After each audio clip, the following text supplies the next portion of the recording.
So thank you very much for coming today.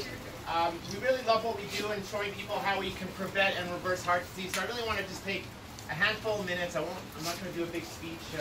I do other events for that, which I definitely welcome all of you to come to.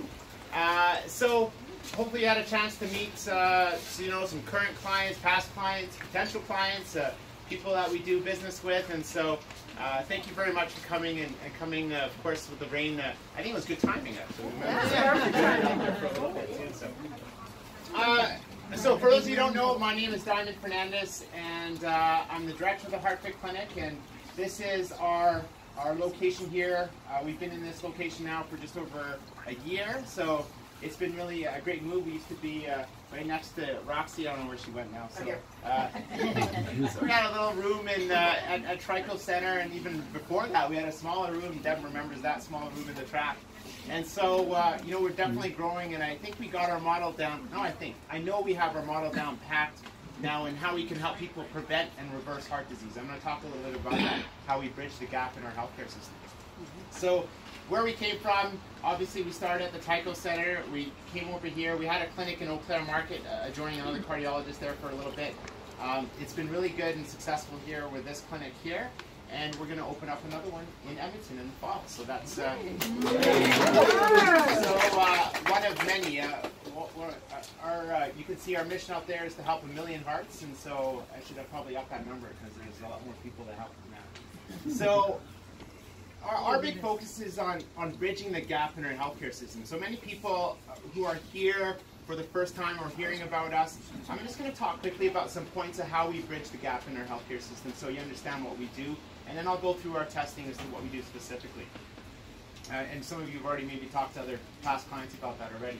So with our clinic, not many people know about it. Not as many people that should know about it And so we have a great staff here. You met Deborah up front. Deborah, I don't know if you can wave your hand there somewhere. So she's done a great job organizing this, so give her a big round of applause. Debbie, one of our nurses, wave hand back there, and Sarah over on this side here, and then Christine and her daughter Victoria. Christine's been helping me out for as long as Deb's been here, I think. 2000, where is she? I don't even remember when, probably 2008, somewhere around there? It's a long time. So this is 11 years for us now, so it's been really fun. But like I said, we've really nailed our process and how we bridge the gap. So let me explain that. So when you go to your family doctor, many times the family doctor will say, we can check some things to see where your risk is of a heart attack or stroke. And with all due respect, they don't have anything in their toolbox to see where your risk is of a heart attack or stroke. What is important from a family doctor level is if you do have high blood pressure, or if you do have diabetes, or that's pretty good. We'll stop there. Because even cholesterol, the problem with that is the majority of people that have heart attacks and strokes that are in the hospital actually have normal cholesterol profiles. So it goes beyond cholesterol, and that's really one of the big things I can share lots of literature about that, and of course when you come to our talks, I talk more detail about that part of it. So what a family doctor will do is if you want to know where your risk is of a heart attack or stroke, they'll send you to a cardiologist. And so, how many been to a cardiologist? Yes. And so, at a cardiologist level, what they can do there is they can do the exercise stress test, which is a good test to at least see where, if you have any blockages. But there's two good things about an exercise stress test. I'll talk about that. Number one, it does look for advanced stages of disease, so if you do have blockages. And number two, exercise is medicine, so we can actually see if you can exercise safely and effectively. The problem with that is that the majority of heart attacks and strokes occur with blockages that are less than 50%. So I'll say that again. The majority of heart attacks and strokes occur with blockages that are less than 50%. So a lot of times, a cardiologist, you'll see the best cardiologist in the city, and they'll say, look, everything is fine, there is no blockages that I can see, therefore you got a clean bill of health. And that, in my opinion, is a wrong thing to say to somebody, because the majority of heart attacks and strokes occur with blockages that are less than 50%. So let me explain that part quickly. imagine, so number one, and most people know I always talk about this, is that your arteries are a muscle, they're not a pipe. They don't block up like your kitchen sink pipes do, and like mine are currently, and anyway, I'm not dealing with it, my wife's at home with that. Anyway, so it's not, you know, crud that closes up and encroaches, and all of a sudden you're at a 90% blockage and you see the drain not closing, or you're starting to feel some pains, and then all of a sudden you have a heart attack. It doesn't happen that way anymore. It's actually furthest from the truth as to how heart disease happens. In fact, that's the best way heart disease should happen, because at least you're getting warning signs. The problem is that the majority of people, I believe it's last study I saw, was 62% of heart attacks occur without any prior warning sign. And so what happens is that imagine a blockage like a pimple on your face. Everyone's had that pimple on your face. Everyone's had that pimple where it pops open and bleeds and pustles, and yeah, I get gross, but it's actually worse inside an artery. If that pops open, if you have a small blockage, let's call it a 30% blockage, and it pops open, ladies and gentlemen, that's a heart attack. And that's where the majority of heart attacks occur. And so what we do as the Heart Fit Clinic is we bridge an important gap in our healthcare system. And so with our screening test, we're able to detect where your risk is of a heart attack or stroke, or where that risk is of that pimple popping in the next 5 years. And so we can actively intervene and reverse this disease process before it becomes an ailment.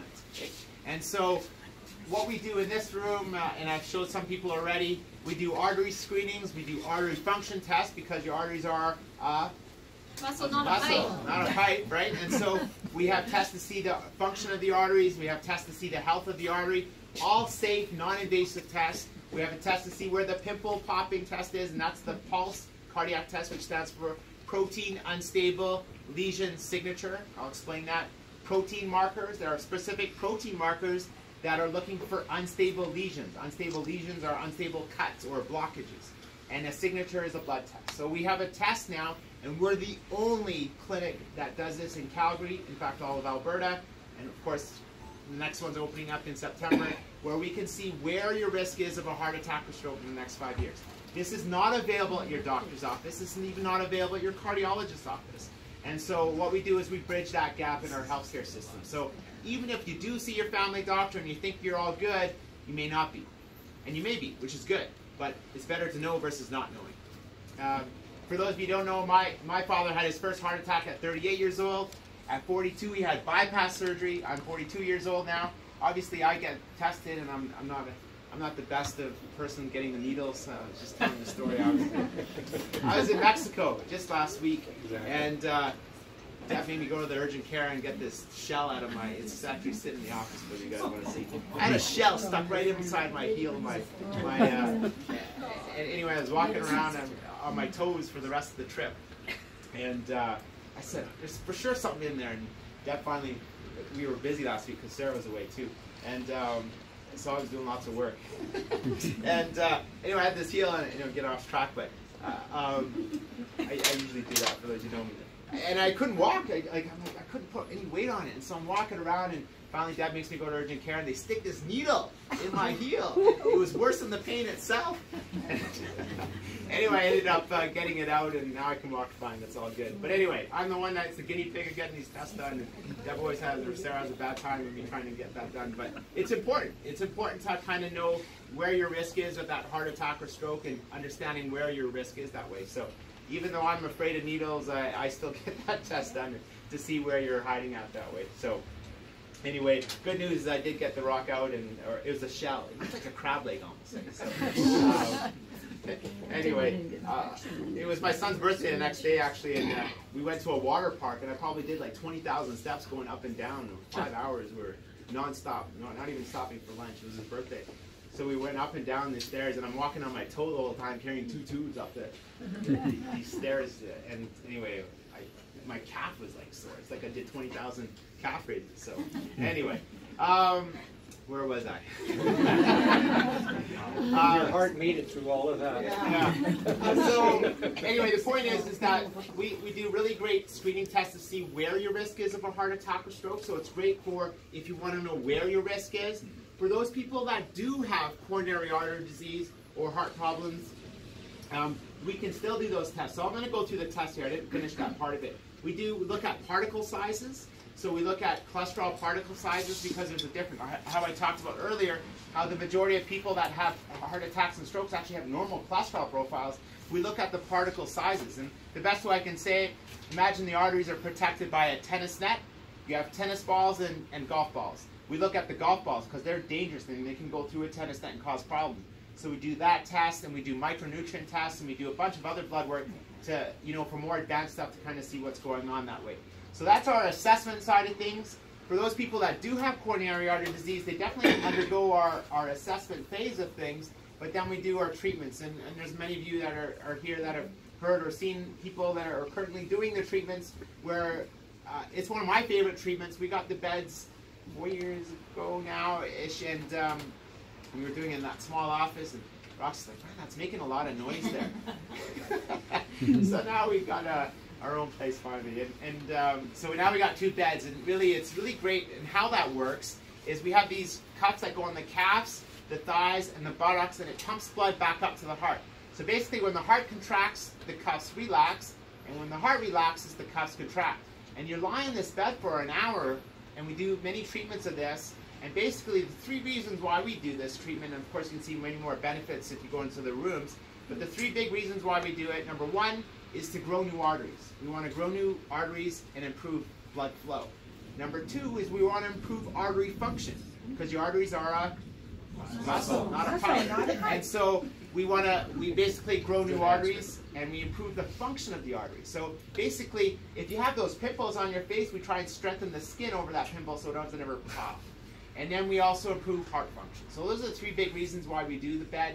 Obviously, the reason, the majority of people that we see that do the bed are the people that do have coronary artery disease or at increased risk. If you're having angina pain or chest pain or something that's to do with your heart where you're at increased risk that way. So one of our favorite treatments to do that, that's the external counterpulsation. Those are the beds down there. I don't know if someone's going to volunteer to go on there and show how that works. I know there's a couple. I know Lonnie said you would. Thank you. So we'll show that if you want for a little bit, and we'll put the cuffs on there, and we'll show how it pumps blood back up to the heart. And it's times your cardiac cycle. So it's one of our favorite treatments to really a big thing. And I think anyone that has coronary artery disease should be over on that side of the room with us. Another big thing that we do, I call it our 3 E's. So external counterpulsation, exercise. Exercise is always going to be medicine to us. We always want to make sure we're doing that. And the lastly is education. We like to go through your supplements, your nutrition, your stress management. We want to make sure that what we can do, so combining those 3 E's, we can actually reverse heart disease and make sure it's not a problem for you going forward. So that's kind of what we do in our clinic, and I think I've taken my time to explain a little bit about what we do. So I'll answer a couple questions here, but then I know Lonnie or someone will go on the bed there afterwards. And so what is that? This is one of our machines that we do weights. So we do resistance training. Yeah. So this area here, we do a lot of exercise. We took a few of our bikes out just because we had a few people here today. And so we have, this is kind of our exercise area. We do consults, and I get kicked out of that office once in a while to do other things, but we do consults or other assessments in there. The girls are in here doing assessments or treatments in the back there for patients that obviously include that risk that way. So feel free to talk to other clients, mingle amongst each other. If you have artery disease, artery problems, this is what we do. This is what we love to do. And it's one of our favorite things to help people prevent reverse heart disease. And so when we talk about this treatment option, a lot of studies now are actually favoring what we're talking about now, especially of recent. So many people think that heart stents are a cure, or bypass surgery is a cure, and they're not, unfortunately. I was just sharing a study. There's a 30-year cohort study on bypass surgery that if you end up with bypass surgery, you're 94% of the population. It was I can't remember the study I showed someone today. It was just 1,100 people.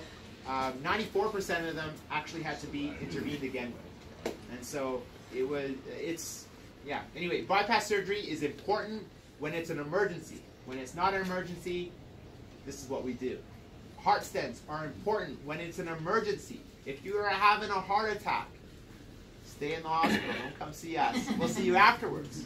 Right? We'll see you afterwards. We got some of the best cardiologists in the city that deal with emergencies. Right? When there are emergencies, deal with them as an emergency. How we excel is when you're coming down and you see your doctor and a cardiologist, and then the cardiologist says, you know what, we should get an angiogram and see what's going on inside your arteries. That's where it stops for me, because now the literature is showing that heart stents are not a cure, and in fact it's a placebo effect, and it's not a way because your arteries are a muscle, not a pipe. And how we treat it is like a muscle, not a pipe. How cardiologists, unfortunately, I wrote a blog post just recently about it, how cardiologists are treating arteries, they're acting like they're plumbers, and they're not plumbers. They went to school for a long time, but they're very narrow. Some of them are very narrow-minded and focusing on, let me open this up, let me bypass this up, and it's a certain time and place when that should happen. And when it should not happen is that's when people should be coming to see us. How long does that take? We usually we do 35 treatments with patients, and so sometimes, I'll be honest with you, sometimes we've done 50 treatments with patients and we get, that's enough, right? And the results should last a number of years for sure, depending on how people live their lives, of course. And we like to obviously keep track of that. We do a lot of events. We do coaching calls every month. Obviously, some of you are coming to that, and so we like to really educate people on a lot of different aspects to prevent and reverse heart disease. What about who's already had 2 or 3 stents? How does ECP help? So if you've already had a heart stent or a bypass surgery, like I said, it's not a cure. And I think it's important for us at that point to kind of assess you to see where your risk is. If your risk is elevated and you're non-symptomatic, meaning you're not feeling any pains, that's where we assess you first, and then if it's at risk, then we'll treat that side of things with ECP therapy. But in my opinion, anyone that has coronary artery disease, that's really a big thing that we focus on, or at risk of heart disease. That's a much better treatment option than you can get anywhere in the hospital setting. I wanted to say one more thing about that, but I forgot where I was going. Yes? Yes? My husband has got coronary heart disease. He did come, he did the 35 treatments. And there was some noticeable difference, but it wasn't huge. Yeah. But 3 years later, he started to get short of breath again. And he had that before too. Yeah. And he came and followed up with 20 treatments. 20 treatments, I think we did, yeah. And it's been over a year now, or just a year, and the shortness of breath was gone shortly after the treatment, and it hasn't returned. And I know not everybody gets shortness of breath with coronary heart disease, but and if they're diabetic, that's pretty big sign of that, shortness of breath, because diabetics kind of lose their nerve endings that way, and so we don't get the chest pain like typical. His blood pressure, or his blood sugars are always at that high. Yeah. Not diabetic. Yeah. So yeah, thanks. Yeah, I mean it's and everyone's individualized, and in saying that, I mean sometimes people have to come back for more treatments. We see patients a lot, but it's a much, to me, I can't even take a needle, and so I would rather I'd rather do a non-invasive treatment any day. You can always do surgery at a later time or get cut open, but like to me, when it's non-emergent, that's a much better treatment option to help with that part of it.